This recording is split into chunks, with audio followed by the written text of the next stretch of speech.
मी आणि माझी बायको रमा आमचे लग्न होऊन 2 वर्ष झाली होती. आमचे छोटेसे घर शहराच्या उपनगरात होते. दोघेही नोकरी करत होतो, त्यामुळे दिवसभर धावपळ चालायची.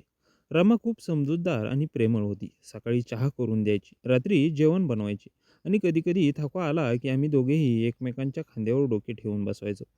पण गेल्या काही महिन्यात आमच्या आयुष्यात एक प्रकारची दिनचर्या निर्माण झाली होती. काम, घर, झोप आणि पुन्हा काम. कधी-कधी वाटायचे की आयुष्यात थोडासा बदल हवा आहे. त्या दिवशी सकाळी रामाने सांगितले की तिच्या आईची तब्येत बरी नाही.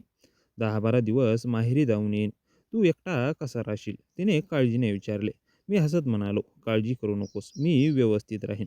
तू आईची सेवा कर आणि लवकर बरी करून घे. सकाळी दोघे स्टेशनवर गेलो. रामाने पिवळ्या रंगाची साडी नेसली होती. ती तिला खूप शोभत होती. तिचे केस मोकळे सोडले होते आणि डोळ्यात थोडे पाणी तरळले होते. जपून राहा, रोज फोन करायचा, असे म्हणत तिने मला घट्ट मिठी मारली. ट्रेन येताच मी तिला सीटवर बसून दिले आणि प्लॅटफॉर्मवर उभा राहिलो. ट्रेन निघून गेल्यावर मनात एक विचित्र रिकामेपणा जाणवला. घरात परत येताना वाटले की आता 10 दिवस एकट्याने कसे काढायचे. घरात आल्यावर मी दार लावले आणि सोफ्यावर बसलो.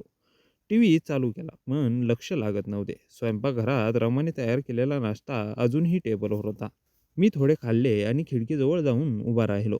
बाहेर ऊन तापत होतं. शेजारी पाजारच्या घरातून नेहमीप्रमाणे आवाज येत होता. आमच्या शेजारी राहणाऱ्या सुमन वहिनी आणि त्यांचा नवरा.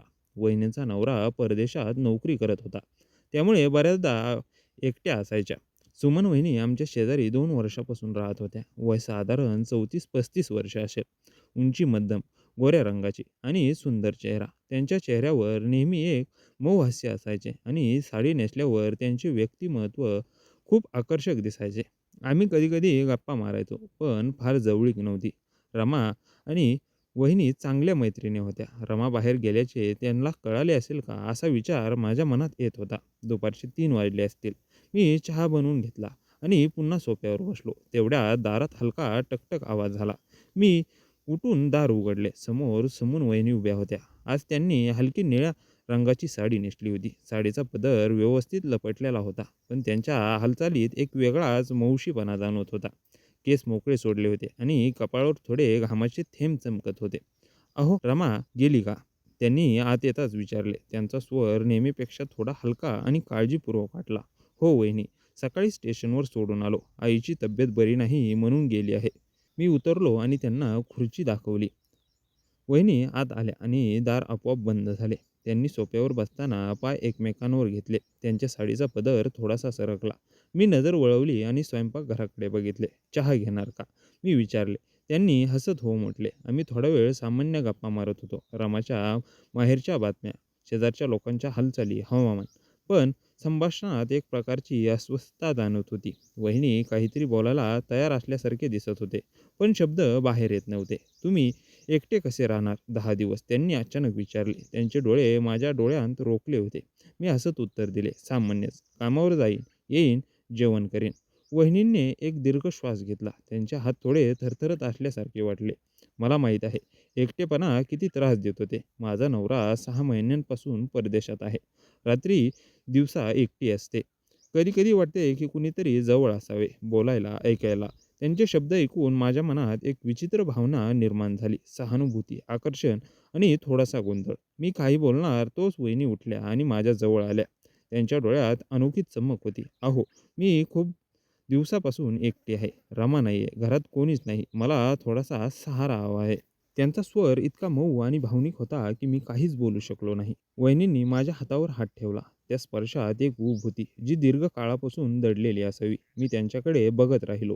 त्यांचे श्वास थोडे वेगवान झाले होते. "वहिनी, हे."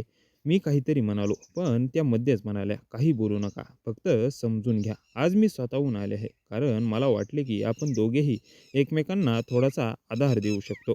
खोलीत शांतता पसरली. बाहेर पक्षी किलबिलाट करत होते आणि पंख्याची हलकी घरघर चालू होती.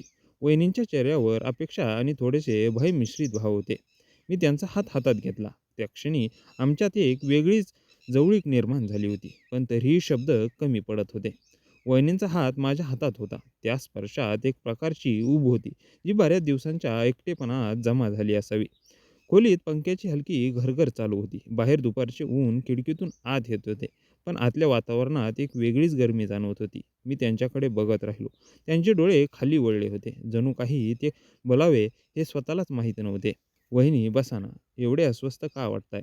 मी हळूच आवाजात म्हणालो. त्यांनी सोफ्यावर बसताना एक दीर्घ श्वास घेतला. साडीचा बदर थोडासा सरकला होता, पण तो त्यांनी व्यवस्थित केला. त्यांचा चेहरा लालसर झाला होता. "अहो, तुम्हाला सांगायचे नाही असं वाटत होतं, पण आज मन आवरत नाहीये." त्यांनी सुरुवात केली. "माझा नवरा 6 महिन्यांपूर्वी परदेशात गेला. सुरुवातीला फोनवर बोलायचे, पण आता त्याचेही दिवस कमी झाले आहेत. रात्रंदिवस एकटीच काम करायचे, जेवायचे, झोपायचे.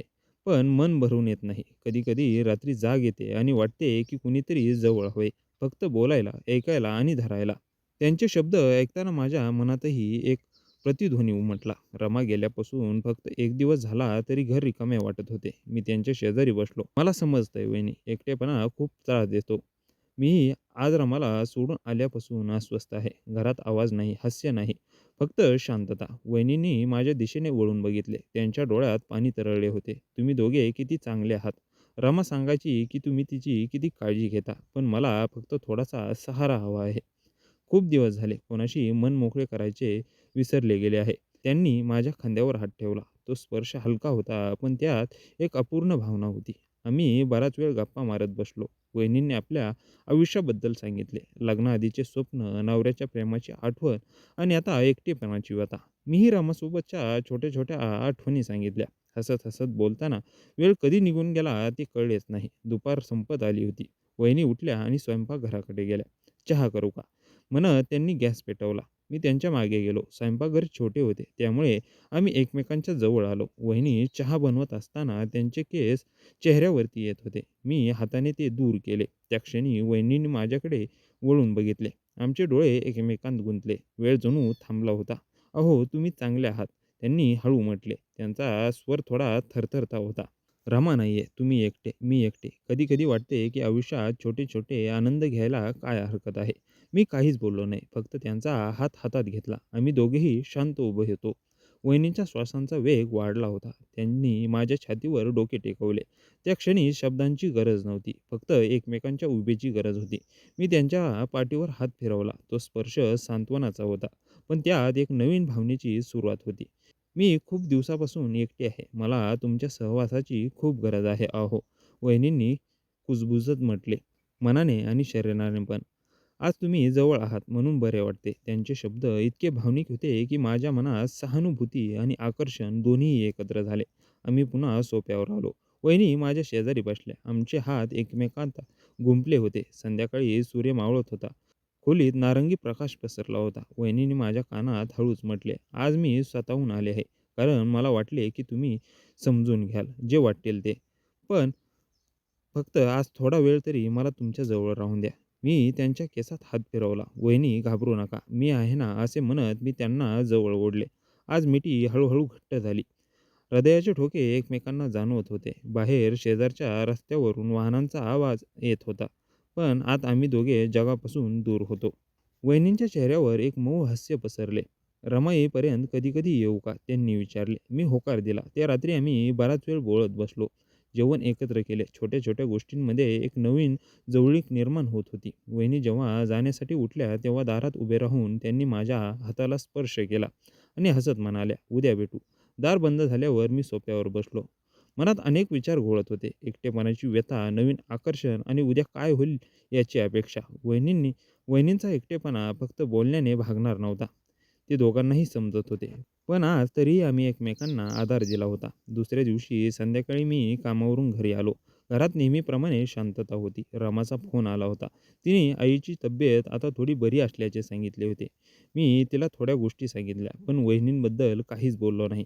मनात एक विचित्र गोंधळ होता. कालची वहिनींची भेट, त्यांचे शब्द आणि त्या मऊ स्पर्शाची आठवण वारंवार येत होती. मी चहा बनवून घेतला आणि खिडकीजवळ उभा राहिलो. बाहेर रस्त्यावर लोक जात होते, पण माझे लक्ष आतच होते. तेवढ्यात दारावर हलका आवाज झाला. मी दार उघडले तर सुमन वहिनी उभा होत्या. आज त्यांनी हलकी गुलाबी साडी नेसली होती. केस बांधले होते, पण काही केस चेहऱ्यावरती येत होते. त्यांचा चेहरा थोडा लालसर दिसत होता आणि डोळ्यात एक अपेक्षा होती.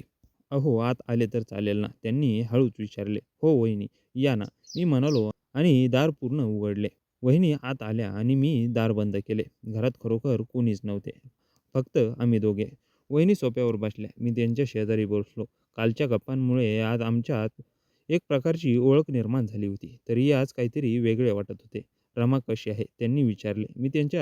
मी तिच्या तब्येतीची माहिती सांगितली. बोलता बोलता वहिनींनी माझ्या हाताकडे बघितले आणि हळूच त्यावर हात ठेवला.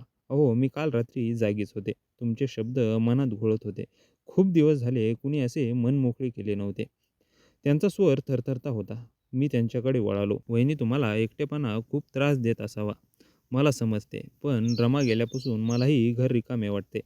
आमचे डोळे एकमेकांत गुंतले. वहिनीने एक दीर्घ श्वास घेतला आणि माझ्याजवळ सरकल्या. "मला थोडासा आधार हवा आहे. मनाने, हृदयाने. खूप एकटेपणा झाला आहे." त्यामुळे त्यांनी हळू आवाजात म्हटले. शब्द बोलताना त्यांचा चेहरा लाल झाला, पण त्यांनी नजर वळवली नाही. मी त्यांचा हात घट्ट पकडला. "घाबरू नका. आपण एकमेकांना समजून घेऊ." वहिनीने मान डोलावली आणि माझ्या छातीवर डोके टेकवले. मी त्यांच्या पाठीवर हात फिरवला. तो स्पर्श सांत्वनाचा होता, पण त्यात गहिरे आकर्षण होते.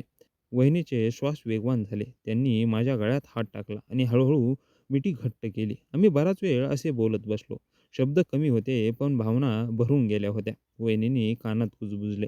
"अहो, मी खूप दिवसापासून एकटी आहे. तुम्हाला जसे वाटेल तसे करा. फक्त तुमच्या जवळ राहून द्या." त्यांचे शब्द ऐकून माझ्या मनात एक उबदार लहर उठली. मी त्यांच्या कपाळावर हळूच ओठ टेकवले. वहिनी किंचित थरथरल्या. आम्ही दोघेही बराच वेळ गप्पा मारत होतो. त्यांच्या एकटेपणाच्या वेदना ऐकून मलाही त्यांच्यावर आदर आणि ओढ वाटू लागली. त्या संध्याकाळी आमच्यात एक भावनिक बंध तयार झाला होता, जो शब्दांपलीकडचा होता. मी त्यांच्या शेजारी बसलो. त्यांच्या केसात हात फिरवला, गालावरून हात फिरवला. वहिनींनी डोळे मिटले आणि माझ्या स्पर्शाचा आनंद घेतला. खूप दिवसांनी कुणीतरी असे स्पर्श करत आहे, त्यांनी कुजबुजले. मी त्यांना जवळ ओढले. आमची मिठी अधिक घट्ट झाली. त्यांच्या शरीराची ऊब मला जाणवत होती. आम्ही एकमेकांना घट्ट बिलगलो. हात केसांत गालावर फिरत होते. वहिनींनी माझ्या गालावर हात फिरवला. "तुम्ही चांगले आहात. मला सुरक्षित वाटते." असे म्हणत त्यांनी मला आणखी जवळ घेतले. खोलीत फक्त आमच्या श्वासांचा आवाज होता.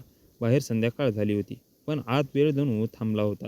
सगळे भावनिक होत होते. वहिनींनी मला घट्ट पकडले. वहिनींनी माझ्या चेहऱ्यावर हात फिरवला. स्पर्श हळू आणि प्रेमळ होता. "आज मी पूर्णपणे तुमच्यासोबत आहे." वहिनींनी डोळे मिटून म्हटले. आम्ही एकमेकांच्या उभेत हरवून गेलो. आता आम्ही मनाने एकमेकांना ओळखत होतो. वहिनींच्या चेहऱ्यावर एक समाधानाचे भाव होते. रात्र हळूहळू वाढत होती. आम्ही बोलत होतो, स्पर्श करत होतो, एकमेकांच्या आठवणी सांगत होतो. वहिनींनी सांगितले की नवऱ्याच्या जाण्यानंतर प्रथमच त्यांना असे सुरक्षित आणि प्रेमळ वाटते आहे. मीही रमाच्या जाण्यानंतर एकटेपणाबद्दल बोललो. या गप्पांमुळे आमची जवळीक अधिक गहिरी झाली होती. शेवटी वहिनी उठल्या. "उद्या पुन्हा येईन," असे हसत म्हणल्या. दारात उभे राहून मी त्यांना एक हलकी मिठी दिली. "हे गुपित राहील," त्यांनी कुजबुजले. मी होकार दिला. वहिनी गेल्यावर मी बेडरूममध्ये बसलो. मनात एक नवीन भावना निर्माण झाली होती. सहानुभूती, आकर्षण आणि थोडासा अपराधीपणा. पण वहिनींच्या चेहऱ्यावरील समाधान पाहून वाटले की हे कदाचित छोटासा सहारा दोघांना गरजेचा होता. रात्र खूप गहिरी झाली होती. बेडरूममध्ये मंद प्रकाशात आम्ही दोघे एकमेकांच्या जवळ बसलो होतो. वहिनींचा चेहरा लालसर झाला होता आणि डोळ्यात एक अनोखी चमक होती. मी त्यांच्या हाताला हळू स्पर्श केला. "वहिनी, तुम्ही ठीक आहात ना?" मी हळू आवाजात विचारले. त्यांनी मान डोलावली आणि माझ्या छातीवर डोके टेकवले. "अहो, आज खूप दिवसांनी मन शांत झाले. तुम्ही जवळ आहात म्हणून बरे वाटते." त्यांचा स्वर मऊ आणि भावनिक होता. आम्ही एकमेकांना घट्ट मिठी मारली. वहिनींच्या शरीराची ऊब मला पूर्णपणे जाणवत होती. शब्द कमी होते, पण स्पर्श बोलत होते. मी त्यांच्या केसातून हात फिरवला, कपाळावरून हळू होठ टेकवले. वहिनी किंचित थरथरल्या आणि मला आणखी जवळ ओढले. "आज तुम्ही मला पूर्णपणे समजून घेतले," त्यांनी कुजबुजले. खोलीत फक्त आमच्या श्वासांचा आणि हृदयाच्या ठोक्यांचा आवाज होता. बाहेर मात्र रात्र शांत होती. वहिनींनी डोळे मिटले. माझ्या उभे स्वतःला सोडून दिले. आज मिठी घट्ट होती. आमची मिठी घट्ट होत गेली. हळू स्पर्श, प्रेमळ आणि सांत्वन देणारा होता. वहिनींच्या चेहऱ्यावर एक समाधानाचे भाव स्पष्ट दिसत होते. "अहो, जसे वाटेल तसे. फक्त तुमच्या जवळ राहून द्या," त्यांनी हळू म्हटले. मी त्यांच्या गालावरून हात फिरवला आणि त्यांना आश्वासन दिले की मी त्यांच्या सोबत आहे. त्या रात्री आम्ही बराच वेळ एकमेकांना आठवणी सांगत होतो. वहिनींनी आपल्या लग्नाच्या सुरुवातीच्या दिवसाची, नवऱ्याच्या प्रेमाची आणि नंतरच्या एकटेपणाची गोष्ट सांगितली. मीही रामासोबतच्या छोट्या छोट्या आनंदाची क्षणाची आठवण काढली. बोलता बोलता आमचे हात एकमेकांत गुंफले. वहिनींच्या डोळ्यातून एक दोन अश्रू ओघळले, पण ते आनंदाचे होते. खूप दिवसांनी कुणीतरी मला इतके समजून घेतले. त्या म्हणाल्या, रात्र मध्यावर गेली होती. आम्ही एकमेकांना घट्ट बिलगून झोपलो. सकाळी सूर्य उगवत असताना वहिनी उठल्या. त्यांचा चेहरा ताजा आणि आनंदी दिसत होता. "अहो, मी आता जायला हवे. कोणी पाहू नये." त्यांनी हसत म्हटले. मी त्यांना चहा बनवून दिला. आम्ही दोघे स्वयंपाकघरात बसून चहा पिताना थोड्या गप्पा मारल्या. वहिनींनी माझ्या हातात हात घेतला आणि म्हणाल्या, "रमा येईपर्यंत कधी-कधी येऊ का? आणि हे गुपित राहील फक्त आपल्या दोघांचे." मी होकार दिला. "हो वहिनी, जेव्हा तुम्हाला एकटेपणा जाणवेल तेव्हा या. मी आहे ना." असे म्हणत मी त्यांना दारापर्यंत सोडले. वहिनी गेल्यावर मी घरात फिरलो. मनात एक विचित्र समाधान होते. एकीकडे अपराधीपणा जाणवत होता, तर दुसरीकडे वहिनींच्या चेहऱ्यावरील हास्य पाहून वाटले की कदाचित या छोट्या सहाऱ्याने दोघांचेही मन हलके झाले होते. पुढचे 10 दिवस असेच गेले. वहिनी कधी संध्याकाळी, कधी रात्री यायच्या. आम्ही गप्पा मारायचो, एकमेकांना आधार द्यायचो. प्रत्येक भेटीत आमची ओळख अधिक घट्ट होती. वहिनींचा एकटेपणा हळूहळू कमी होत होता. त्यांचा चेहरा आनंदाने झळहळत होता. "तुम्ही मला नवीन जीवन दिले अहो," एकदा त्या म्हणल्या. शेवटच्या दिवशी रमा येणार होते. वहिनी शेवटची भेट घ्यायला आल्या. आम्ही दोघे बराच वेळ एकमेकांना मिठी मारून बसलो. आता रमा आली की हे सर्व थांबेल, पण आठवणी राहतील. वहिनींनी भावनिक स्वरात म्हटले. मी त्यांच्या केसात हात फिरवला आणि म्हणालो, "ही आठवण कायम राहील. तुम्हाला कधीही गरज पडली तर मी आहे." वहिनी गेल्यावर मी घर साफ केले आणि रमाची वाट बघत बसलो. स्टेशनवरून रमा आली तेव्हा मी तिला घट्ट मिठी मारली. तिने विचारले, "एकटे कसे राहिलात?" मी हसत म्हणालो, "ठीक होतो." शेजारच्या वहिनी कधी-कधी भेटायच्या. रमाने वहिनींची चौकशी केली आणि आमचे सामान्य आयुष्य पुन्हा सुरू झाले. पण मनात त्या 10 दिवसांच्या आठवणी कायम राहिल्या. वहिनींचा एकटेपणा, आमची जवळीक आणि त्या गुप्त क्षणाचा आनंद. आयुष्य नेहमीच अनपेक्षित वळणे घेत असते. कधी-कधी एकटेपणातून नवीन नात्याची सुरुवात होते. पण सर्वात महत्त्वाचे म्हणजे दोघांनी एकमेकांना समजून घेतले आणि मन शांत केले. मित्रांनो, मला आशा आहे की तुम्हाला आमची कथा आवडली असेल. जर तुम्हाला कथा आवडली असेल तर व्हिडिओला लाईक करा. चॅनलवर नवीन आला असाल तर चॅनलला सबस्क्राईब करा. आणि हो, कृपया नोटिफिकेशन बेल दाबायला अजिबात विसरू नका. जेणेकरून पुढील अपडेट सर्वप्रथम तुम्हाला मिळेल. आपण संपूर्ण कथा वाचली, ऐकली त्याबद्दल आपल्या सर्वांचे मनापासून आभार.